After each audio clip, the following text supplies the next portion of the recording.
Apa itu ya, Prof?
من شرور أنفسنا ومن سيئات أعمالنا من يهده الله فلا مضل له ومن يضلل فلا هادي له أشهد أن لا إله إلا الله وحده لا شريك له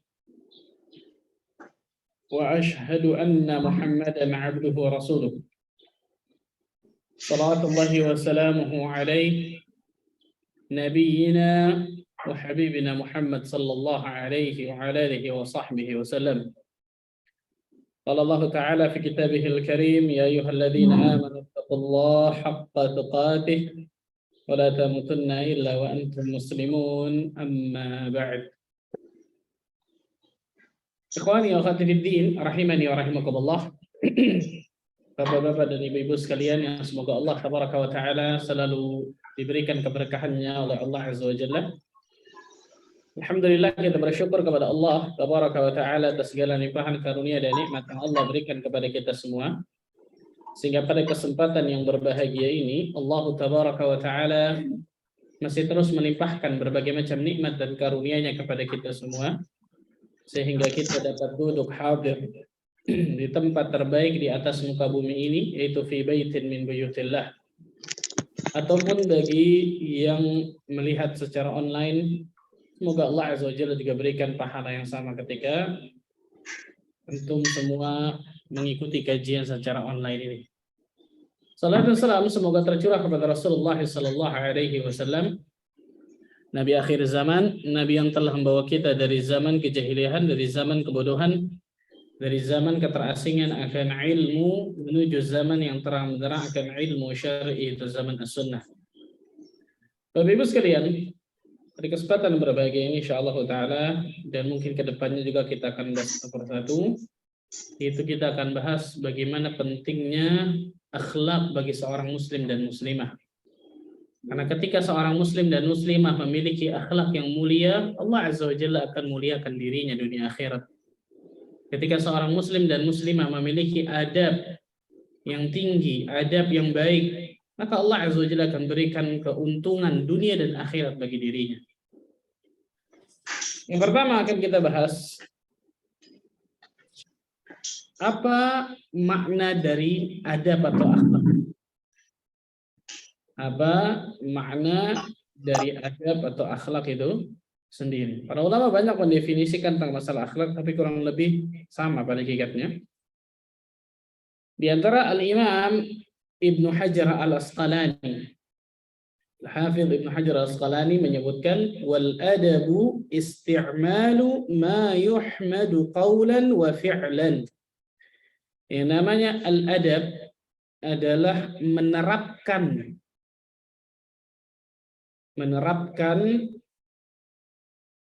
segala yang dipuji oleh manusia.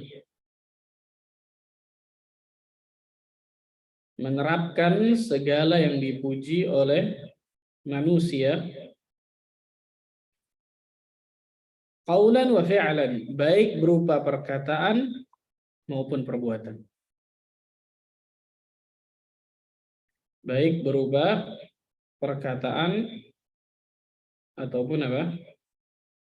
Perbuatan. Ini akhlak atau adab. Jadi yang namanya adab atau akhlak yang mulia adalah menerapkan segala yang dipuji oleh manusia, baik itu perkataan ataupun perbuatan. وعبر بعضهم عنه بأنه الأخذ بمكارم الأخلاق. Sebagian ulama mendefinisikan, kata beliau, sebagian ulama mendefinisikan adab ini adalah menerapkan akhlak-akhlak yang mulia. Menerapkan perangai-perangai yang mulia.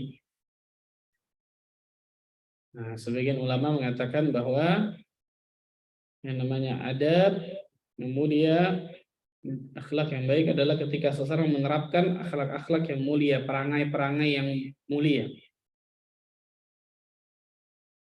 Berarti kita sudah dapat dua definisi, betul ya? Satu lagi tambah supaya lebih lengkap. Al-adabu ijtima'u khisalil khairi fil 'abdi. Terkumpulnya perangai kebaikan dalam diri seorang hamba. Ini adab selanjutnya nih. Terkumpulnya perangai kebaikan dalam diri seorang hamba. Dalam diri seorang hamba. Ini paling tidak 3 definisi yang insyaallah ta'ala mencakup dari banyak definisi yang diberikan oleh para ulama. Ketika seseorang berperangai kebaikan, berakhlak mulia, memiliki adab yang baik, dia akan mendapatkan berbagai macam keutamaan dunia akhirat. Perhatikan perkataan Al-Imam Ibnu Qayyim Al-Jauziyah dalam kitab Madarijus Salikin. Beliau mengatakan, wa adabul mar'i unwanu sa'adatihi wa falahihi. Dan adab seseorang itu tanda kebahagiaan dan kesuksesan orang itu. Wa qillatu adabihi unwanu syaqawatihi wa bawarihi. Dan sedikitnya adab, kurangnya adab pada diri seseorang itu tanda kecelakaan dan kebinasaan orang tersebut. Famastujliba khairud dunya wal akhirah bimithlil adab. Dan tidaklah seseorang bisa mendapatkan kebaikan dunia dan akhirat semisal dengan adab. Walastujliba hirmanuha bimithli qillatil adab. Dan tidaklah seseorang dihalangi dari berbagai macam kebaikan dunia dan akhirat semisal dengan sedikitnya adab. Subhanallah, lihat. Ternyata adab seseorang, akhlak seseorang itu apa tadi? Kebahagiaan dan kesuksesannya. Kurangnya adab pada diri seseorang, sedikitnya adab pada diri seseorang menunjukkan kecelakaan dan kebinasaan dirinya. Inilah yang menjadi hikmah mengapa Nabi kita Muhammad sallallahu alaihi wasallam diutus oleh Allah Azza wa Jalla, tugas utamanya untuk menyempurnakan akhlak adab. Rasulullah sallallahu alaihi wasallam bersabda dalam hadis yang sahih yang diriwayatkan Imam Ahmad, Al-Bukhari dalam Al-Adabul Mufrad dan yang lainnya. Innama bu'ithtu liutammima salihal akhlaq. Fi riwayah makarimal akhlaq. Sesungguhnya aku, kata Nabi SAW, diutus ke atas muka bumi ini hanya untuk menyempurnakan akhlak. Hanya untuk menyempurnakan adab. Kenapa saya artikan hanya? Karena dalam hadis ini Rasul menggunakan kata-kata innama. Kalau dalam Al-Quran dan dalam Al-Hadis atau dalam kaidah bahasa Arab, kata-kata innama itu menunjukkan uslubul hasr awil ikhtisas. Gaya bahasa Arab untuk menyempitkan atau mengkhususkan sesuatu. Artinya pakai kata-kata apa? Hanya. Sesungguhnya hanya. Sesungguhnya hanyalah. Nah, Rasul menyebutkan innama bu'itsu liutammima salihal akhlaq. Riwayat makarimal akhlaq. Sesungguhnya aku, kata Nabi Shallallahu Alaihi Wasallam, diutus ke atas muka bumi ini hanya untuk menyempurnakan akhlak. Nah, pertanyaannya sekarang, Bapak Ibu sekalian,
ya,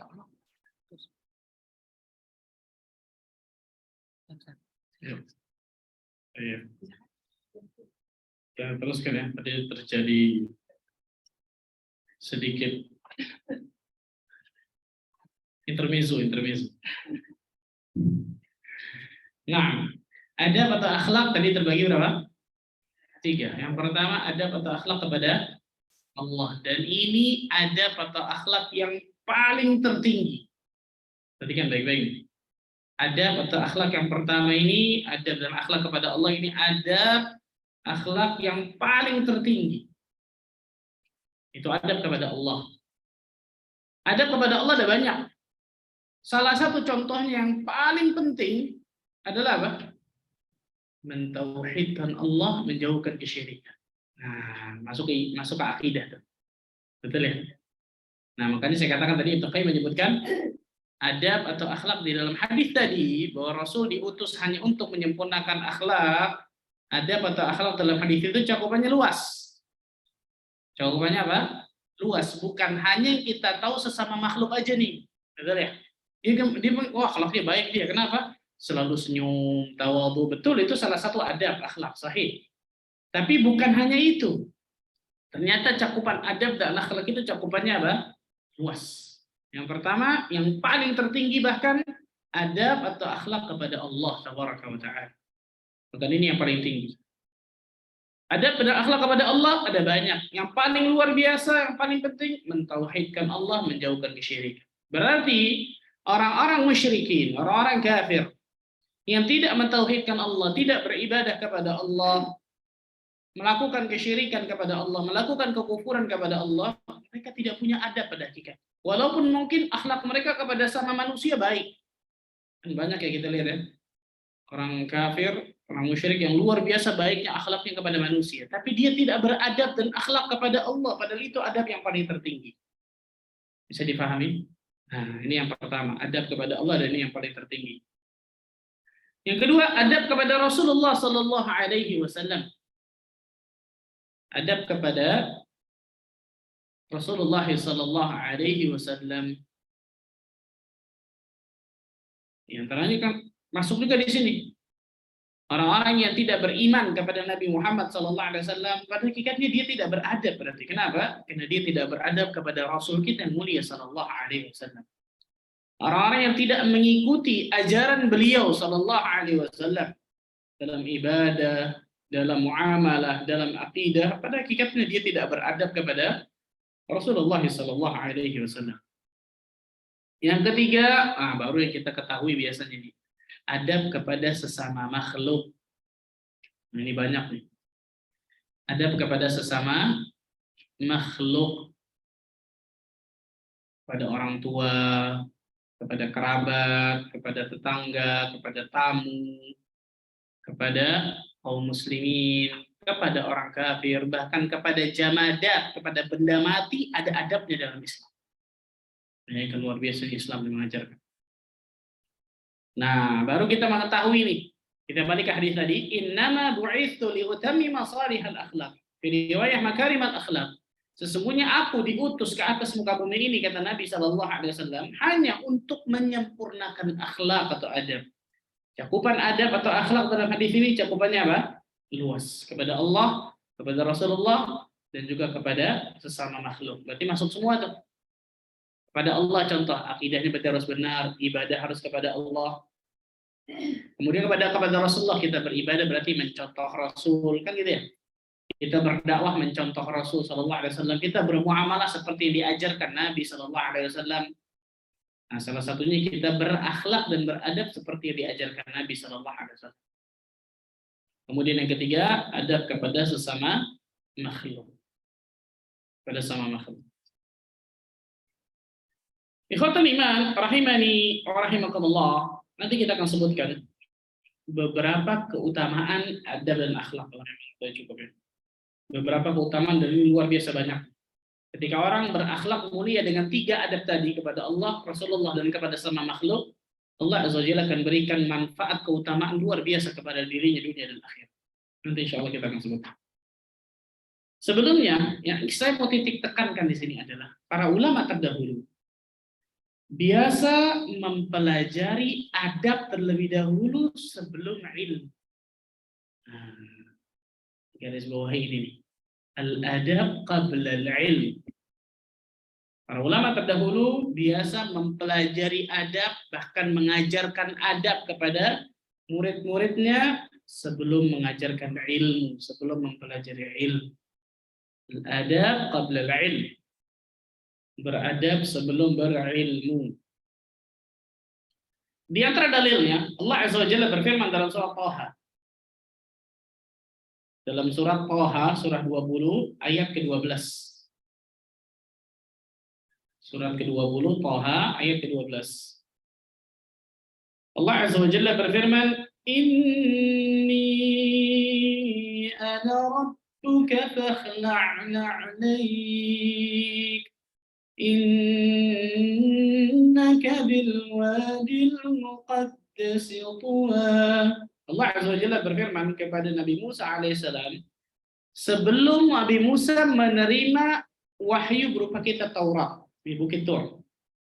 Ini ana rabbuk, sesungguhnya aku adalah Rabbmu wahai Musa.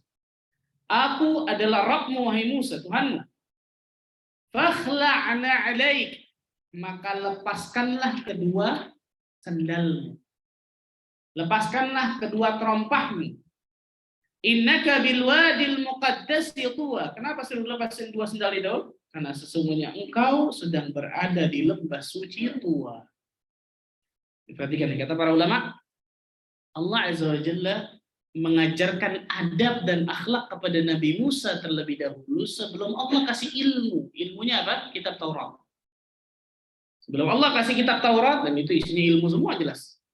Sebelum Allah ajarkan ilmu kepada Nabi Musa alaihissalam, Allah ajarkan adab. Fakhla'na 'alaik. Lepaskan dua terompahmu wahai Musa. Kenapa? Karena engkau sedang berada di lembah suci Tuwa. Allahu Akbar. Ini menunjukkan kata para ulama bagaimana Allah Azza wa Jalla mengajarkan adab terlebih dahulu kepada Nabi Musa alaihissalam sebelum Allah mengajarkan ilmu kepada Nabi Musa. Dalil kedua kata para ulama, Nabi kita Muhammad sallallahu alaihi wasallam sebelum Allah Azza wa Jalla berikan wahyu, umurnya berapa? Umur berapa Nabi Muhammad dapat wahyu? 40. Dan semua nabi dan rasul diutus oleh Allah Azza wa Jalla umur 40. Ini tingkat kematangan seorang hamba kata para ulama. Semua nabi dan rasul umur 40 tahun diutus, bukan hanya nabi kita Muhammad SAW. Nah, sebelum Allah kasih ilmu Al-Qur'an, sebelum Allah kasih wahyu kepada nabi kita Muhammad SAW, Rasul Shallallahu Alaihi Wasallam sudah terkenal di kalangan orang-orang Quraisy memiliki akhlak dan adab yang sangat apa? Mulia. Betul ya? Berjulukannya apa? Al-Amin. Ketika ada kasus luar biasa, banjir di kota Mekah menjadikan Hajar Aswad keluar dari tempatnya, mereka hampir bunuh-bunuhan itu gara-gara itu. Karena apa? Syaraf, kemuliaan tuh akan dikenang nih. Bani ini nih, kabilah ini yang menaruh Hajar Aswad ke tempat semula. Hampir bunuh-bunuhan, bahkan sebagian dari mereka mencelupkan tangan mereka ke darah, kemudian mengatakan siapa yang berani menaruh Hajar Aswad selain kabilah kami akan perang. Bayangkan gara-gara itu doang bisa perang. Sampai di antara mereka kemudian mengatakan bagaimana kalau kita putuskan orang yang paling pertama masuk ke Masjidil Haram ini, dia akan memutuskan keputusan kita. Allah takdirkan siapa? Nabi kita Muhammad SAW. Sepakat mereka semua, nggak ada satupun mengatakan nggak setuju, nggak ada. Sepakat mereka, radina al-amin. Kami ridha di kalau al-amin jadi pemutus perkara kami. Semua sepakat. Menunjukkan apa? Bagaimana akhlak dan adab Nabi kita Muhammad SAW sangat luar biasa, sudah dikenal oleh orang-orang kafir Quraisy sebelum beliau menjadi Nabi dan Rasul lain. Dan masih banyak luar biasa pelajaran-pelajaran tentang masalah ini. Ikhwatal iman rahimani wa rahimakumullah. Al-Imam Darul Hijrah, Imam Malik rahimahullahu taala pernah berkata kepada seorang pemuda Quraisy, "Wa ya syabab, ya syab, wahai pemuda, ta'allamil adab qabla an tata'allamil ilm." Pelajarilah adab sebelum engkau mempelajari ilmu. Pelajarilah apa? Adab sebelum engkau mempelajari ilmu. Seorang ulama yang bernama Yusuf bin Al-Husain. Ini kita hafalkan nih, Bapak Ibu sekalian. Pendek insyaallah, gampang. Perkataan luar biasa ini kata beliau, bil adabi tafhamul ilma. Bil adabi tafhamul ilma. Bil adabi, dengan adab, dengan akhlak, tafhamul ilma, maka engkau akan mudah memahami ilmu. Ini luar biasa perkataan ini. Jadi jangan kaget kalau ternyata kita belajar kok udah nggak dapat nih ilmu, kan gitu susah. Bisa jadi karena adab kita kepada ilmu agama ini belum benar. Bisa jadi karena adab kita kepada Allah, adab kita kepada Rasulullah, atau adab kita kepada sama makhluk masih kacau. Sehingga Allah belum berikan ilmu yang bermanfaat kepada kita. Bil adabi tafhamul ilm. Dengan adab, dengan akhlak, kalian akan bisa memahami ilmu. Kata Imam Yusuf bin Al-Husayn. Al-Imam Abdullah bin Mubarak Al-Marwazi rahimahullah ta'ala, beliau mengatakan,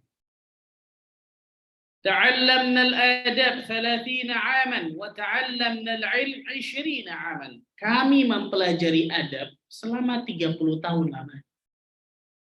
Dan kami mempelajari ilmu selama 20 tahun lamanya. Berarti lamaan mana? Luar biasa, Masya Allah ya. Kami mempelajari adab 30 tahun lamanya. Dan kami mempelajari ilmu 20 tahun lamanya.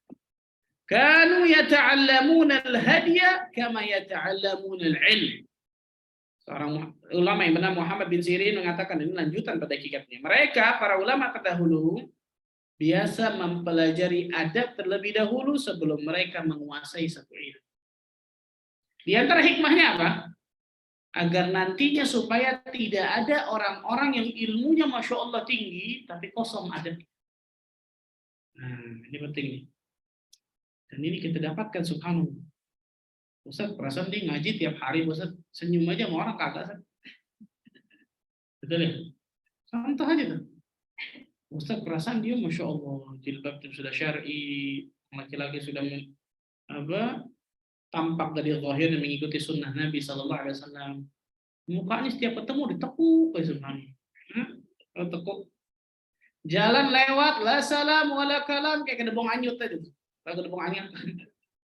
Kan biasa kan misi, assalamualaikum, gitu ya. Lewat aja, subhanallah. Orang akan mengatakan apa? Oh, tuh orang ngaji begitu tuh. Yang disalahin siapa? Ngajinya.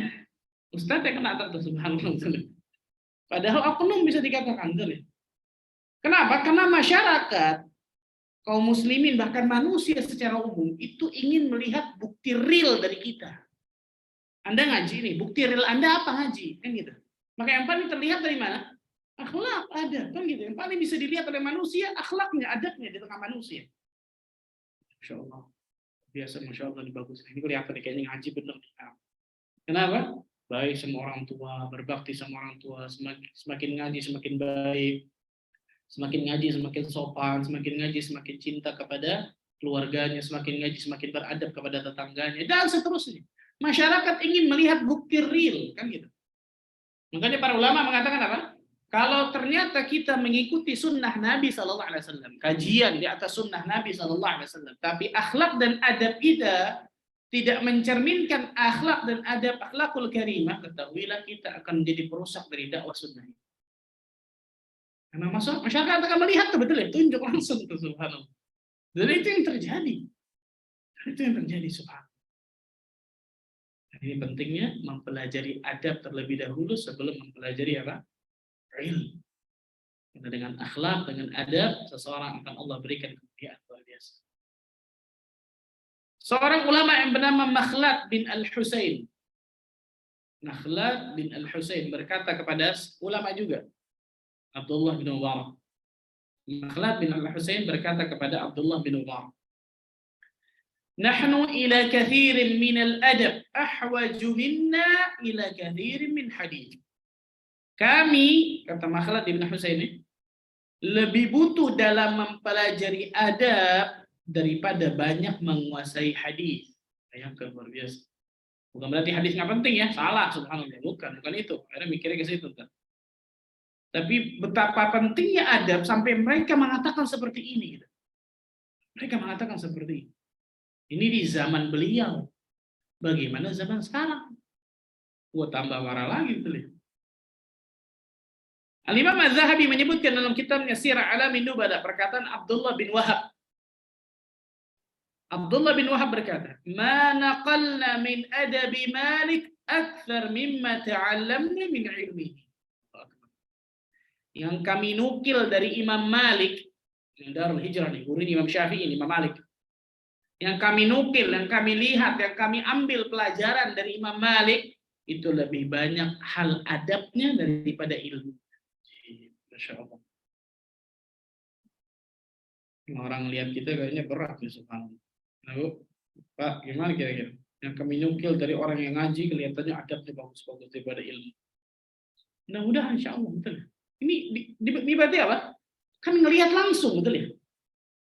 Makanya para ulama mengatakan apa? Seseorang bisa mempelajari ilmu itu fi butunil kutub. Dalam kitab-kitab para ulama itu bisa dipelajari, baca, mempelajari, tolak. Tapi seseorang bisa mempelajari ilmu dan akhlak, bisa mempelajari adab dan akhlak ketika dia mulazamah kepada ulama. Melihat langsung bagaimana adab dan akhlak seorang ulama. Itu langsung real, nggak ada dalam kitab itu.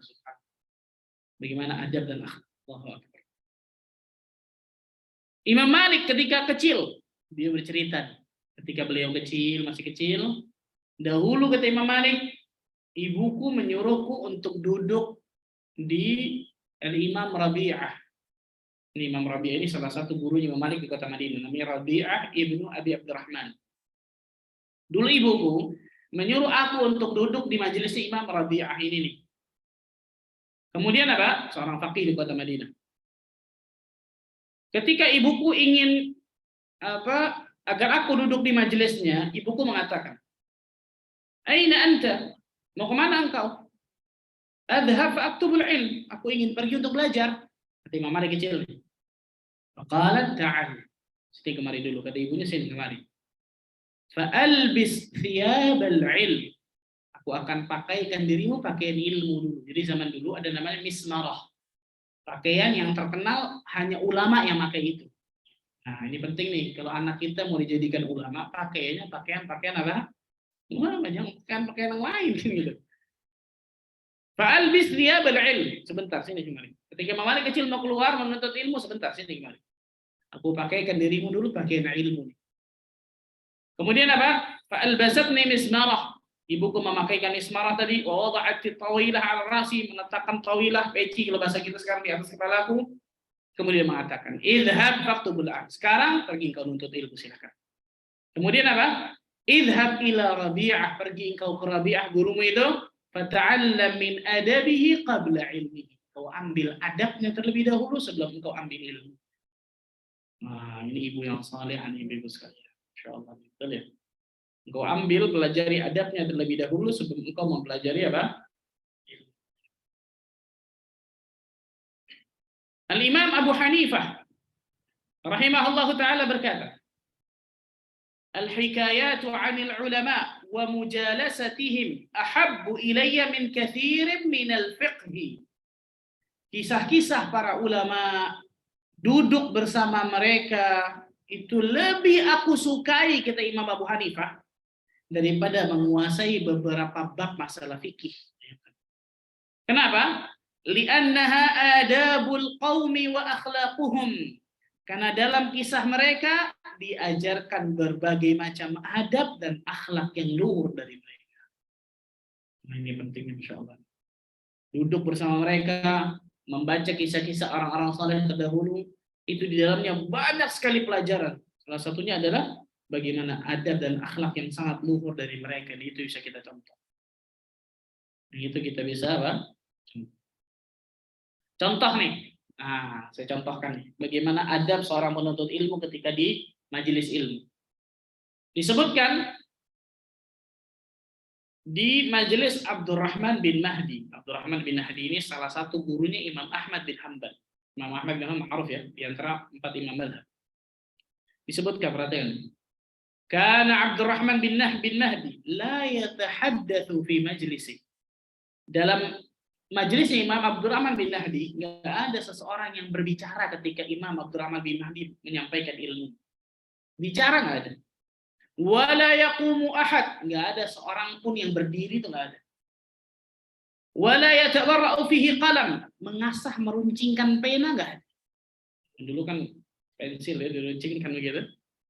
Kenapa? Mereka sudah siap untuk apa? Nuntut ilmu tuh, subhanallah. Wala yatabassamu ahad, bahkan yang senyum aja enggak ada. Subhanallah, gitu gimana nih kira-kira? Tegang banget biasanya. Tapi ini menunjukkan apa? Bagaimana ketika mereka nuntut ilmu agama, seakan-akan di atas mereka ada burung, kata para ulama. Mereka bergerak aja dikit, burung itu terbang. menunjukkan bagaimana adab mereka kepada guru ketika menuntut ilmu, dan itulah yang akan menjadikan ilmu itu berkah. Dan itulah yang akan menjadikan ilmu seseorang itu apa? Berkah. Al-Imam Az-Zahabi menyebutkan, dan kita Syiar Alamin Nubala, kana yajtami'u fi majlisi Ahmad Zahra 5,000 atau yazidun. Yang menghadiri majelis Imam Ahmad itu ada sekitar 5.000 orang atau lebih. Ini kan 5.200 kalau nggak salah ini. Kurang lebih ya, kurangnya banyak lebih. Kurang lebih 5.000 orang. Perhatikan dari 5.000 orang itu, 500 yaktubun. Dari 5.000 itu 500 menulis hadis. Imam Ahmad menyampaikan hadis, tulis. Imam Ahmad menyampaikan hadis, tulis. 500. Berarti sisanya berapa? 4.500 kurang lebih. Wal baqun yata'allamuna min husnal adabi was samti. Dan sisanya mempelajari bagaimana akhlak dan keluhuran Imam Ahmad ketika beliau ngajar. Ajib, Masya Allah, hebat ya. Ulama ini ilmunya benar-benar terlihat dari akhlaknya, Insya Allah. Nah, disinilah pentingnya tentang masalah apa? Adab dan akhlak. Menunjukkan adab sebelum apa? Ilmu. Syekh Muhammad bin Shalih Al-Utsaimin rahimahullahu ta'ala, beliau berkata, talibul ilmi idza lam yatahalla bil akhlaqil fadilah fa inna talabahu lil ilmi la faidata fi. Seorang penuntut ilmu syar'i, orang yang duduk di kajian nih, jika dia tidak menghiasi dirinya dengan akhlak yang mulia, maka tidak ada faedahnya dia menuntut ilmu. Kenapa? Setiap pagi kita doa kepada Allah Azza wa Jalla, dan ini sunnah oleh Nabi. Apa doanya? Allahumma inni as'aluka ilman nafi'an wa rizqan thayyiban wa amalan mutaqabbalan. Ya Allah, aku memohon kepadamu ilmu yang bermanfaat. Nah, perhatikan ini. Berarti dari sini ada ilmu yang bermanfaat, ada ilmu yang tidak apa? Bermanfaat. Salah satu kata para ulama, salah satu ciri ilmu itu bermanfaat, ilmu itu melahirkan rasa takut kepada Allah, khasyatullah. Semakin nuntut ilmu, semakin takut melanggar larangan. Semakin takut akan neraka Allah, semakin takut akan azab Allah. Ini salah satu ilmu itu bermanfaat. Kemudian di antara salah satu ciri ilmu itu bermanfaat, semakin dia berilmu, semakin menunjukkan akhlakul karimah bagi dirinya. Nah, berarti salah satu buah manis dari ilmu adalah ilmu itu harus melahirkan akhlak yang mulia. Ilmu itu harus melahirkan amalan, amal saleh, kan gitu. Ilmu itu harus melahirkan khasyatullah, rasa takut kepada Allah. Ilmu itu harus melahirkan tambah berkasih sayang kepada makhluk, tambah berilmu tentang ilmu agama. Makanya Syekhul Islam Ibnu Taimiyah rahimahullah mengatakan apa? Ahlus sunnah hum a'lamuhum bil haqqi wa arhamuhum bil khalqi.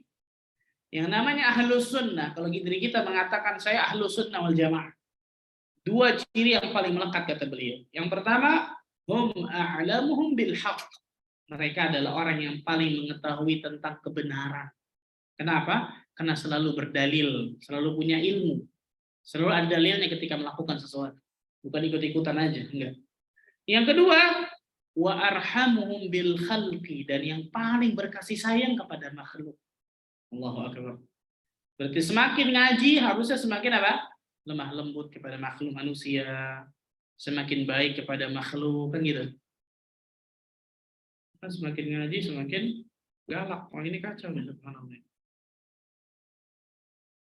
Syekh Al-Bani rahimahullah taala mengatakan, kuntu adhunnu anna al-mushkilata fil 'alam al-islami innama hiya faqat ibti'aduhum 'an fahmihim li haqiqati ma'na la ilaha illallah.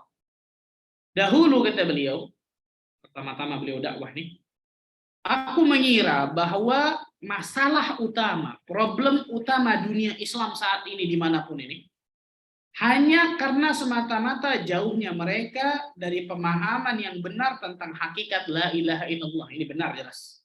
Kalau ini jelas benar. Maksudnya apa? Jauhnya kaum muslimin dari akidah yang benar, itu benar-benar menjadikan ini problem utama jelas. Nah, Syekh Al-Bani mengatakan, dahulu aku mengira cuma ini masalah utama. Walakin ma'az zaman, tetapi ketika berjalannya waktu, aku melihat ada masalah yang lain yang nggak kalah lebih besar daripada yang pertama. Yang pertama jelas masalah. Yang pertama jelas problem, jauhnya kaum muslimin dari akidah yang benar, dari tauhid yang benar. Percaya dukun dan seterusnya itu jelas itu. Tapi ada lagi yang kedua nih. Yang ternyata yang kedua ini nggak kalah besar daripada yang pertama. Apa itu? Beliau mengatakan annahum aktsaruhum la yatakhallaquna bi akhlaqil islam sahih illa bi qadrin zahid. Sesungguhnya mereka kaum muslimin tidak mencerminkan akhlak yang mulia kecuali hanya sedikit dari mereka. Subhanallah. Betul nggak Pak, Bu? Mau jawab betul malu, mau jawab betul ya sih.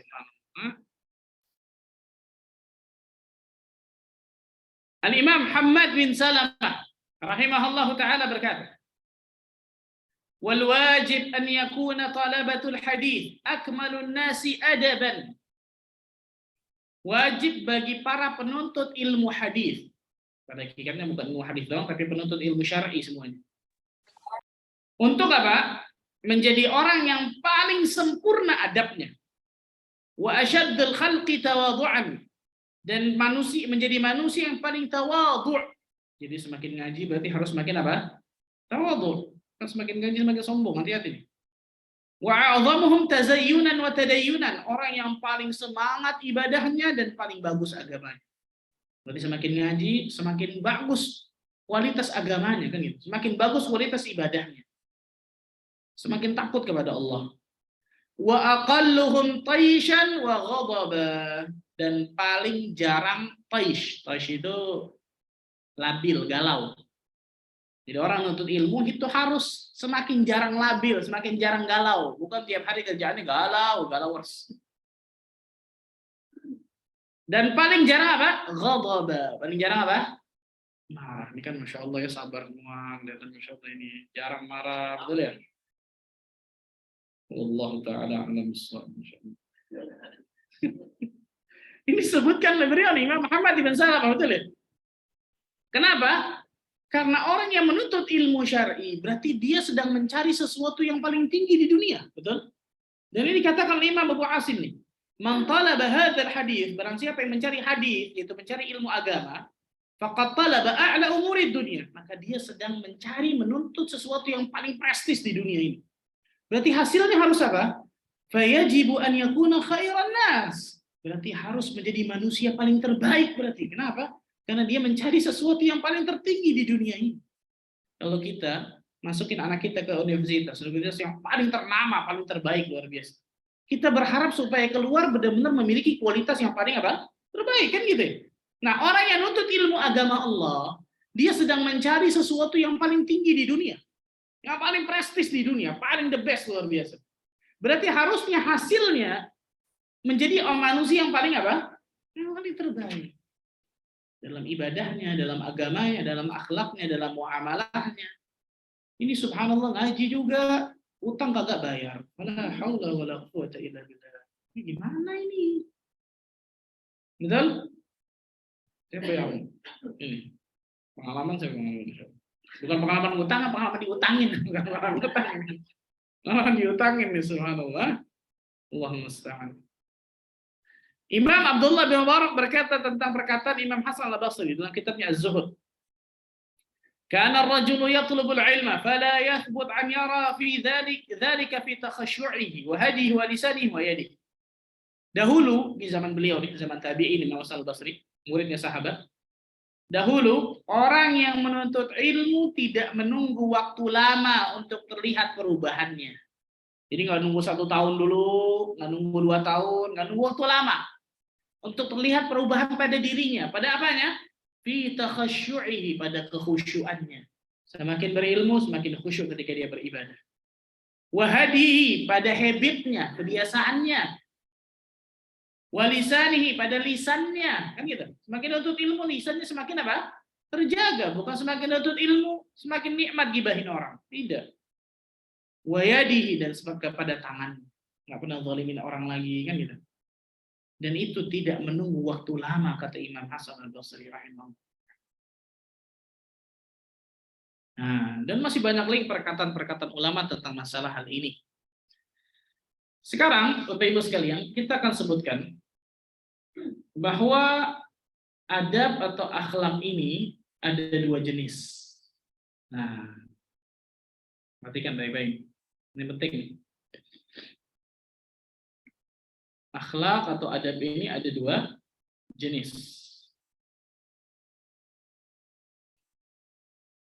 Abdullah bin Mas'ud radhiyallahu ta'ala anhu berkata, "Innallaha qasama bainakum akhlaqakum kama qasama bainakum arzaqakum." Sesungguhnya Allah Azza wa Jalla membagi akhlak kepada kalian, akhlak yang terpuji jelas ya. Membagi akhlak kepada kalian sebagaimana Allah membagi rizki kepada kalian. Apa maksudnya? Hah? Rizki seorang beda-beda nggak? Sama seperti itu. Akhlak manusia yang Allah Azza wa Jalla berikan kepadanya biasanya beda-beda. Abdullah bin Mas'ud mengatakan sesungguhnya Allah membagi akhlak yang terpuji, akhlak yang mulia kepada manusia itu sebagaimana Allah membagikan rizki kepada apa? Kepada kalian. Ada rizkinya yang banyak luar biasa, ada yang sedang, ada yang sedikit, ada yang seret, gitu. Pertanyaannya sekarang, oh berarti Pak Ustadz kalau dibaginya beda-beda Pak Ustadz, kalau akhlak terpujinya dibagi sedikit, ya udah deh, nasibnya begitu. Nah, makanya saya katakan tadi, akhlak ini ada berapa tadi? Dua jenis. Yang pertama, dan ini yang dimaksud oleh Abdullah bin Mas'ud yang pertama. Apa itu? Akhlak jibilli. Akhlak asli atau watak asli. Akhlak yang memang asli, bawaan Allah kasih. Allah yang kasih memang. Yang pertama nih. Akhlak jibilli. Asli. Memang Allah Azza wa Jalla jadikan seperti itu. Contoh, ada seseorang memang Allah jadikan penyabar luar biasa, Masya Allah. Udah dizalimin orang, udah ini tetap sabar, betul ya? Betul ya? Itu ada memang, itu Allah yang kasih memang, subhanallah. Itu Allah yang kasih memang. Ada orang sebaliknya, baru coel dikit udah ngamuk. Kan gitu ya? Yang pertama ini kenikmatan besar luar biasa nih. Allah yang kasih memang sama orang ini. Namanya jibilli. Akhlak atau watak asli. Ada orang akhlak aslinya atau watak aslinya nggak pernah ngurusin orang lain. Mau dunia terbalik, mau apa nggak ada urusan. Yang penting saya sama keluarga saya. Selesai. Nah, aku sih luar biasa nih, Kak, kepo, betul ya? Ada orang, Masya Allah, semua berita harta sendok jatuh tahu, Masya Allah. Tetangganya sendok jatuh tahu, Masya Allah. Subhanallah. Perhatikan baik-baik ini. Ini yang pertama apa? Jibril. Rasul Shallallahu Alaihi Wasallam bersabda kepada seorang sahabat yang bernama Al-Ashjad bin Abdul Qais.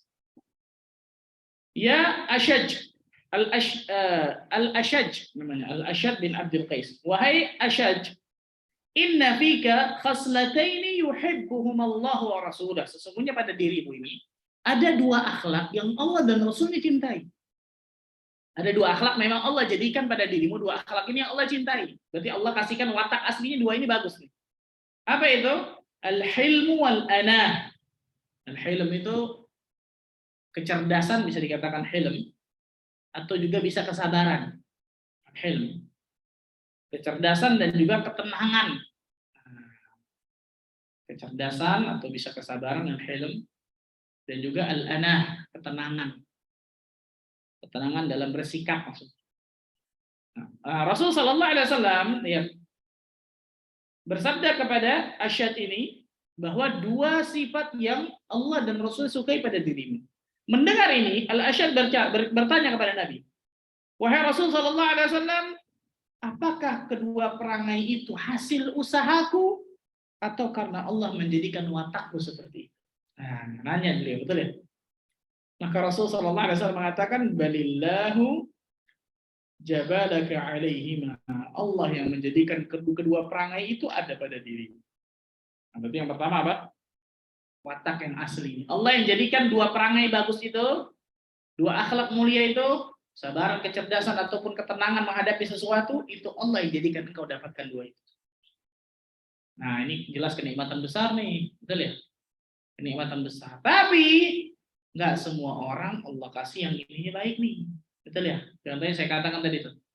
Allah takdirkan dari kecil temperamental atau betul ya? Darahnya tinggi terus subhanallah. Minum jus timun kayak buat turun subhanallah. Maka bukan berarti dia mengatakan anak sudah akhlakannya begini ya sudah selesai. Orang mau terima syukur nggak terima, salah ini. Salah besar ini. Kenapa? Kalau pikirannya seperti ini, terus untuk apa dakwah? Untuk apa ada nasihat? Untuk apa ada dakwah? Untuk apa menuntut ilmu agar menjadikan seseorang lebih baik? Kan gitu ya? Nggak ada gunanya semua itu tuh, berarti nggak ada gunanya nasihat, nggak ada gunanya orang dakwah. Karena orang mendakwahkan manusia, menasehati manusia kan merubah yang buruk jadi baik. Kalau kalau dalilnya kayak gini semua nih, anak sudah dari kecil begini bos. Mau terima syukur, nggak terima ya udah. Mau repot ini subhanallah. Nggak ada nasihat, nggak ada dakwah, nggak ada amar ma'ruf nahi munkar, betul ya? Dia harus berusaha, dan ini yang kedua kata para ulama, muktasab, akhlak yang kedua. Akhlak yang bisa diusahakan, diperjuangkan. Nah, muktasab.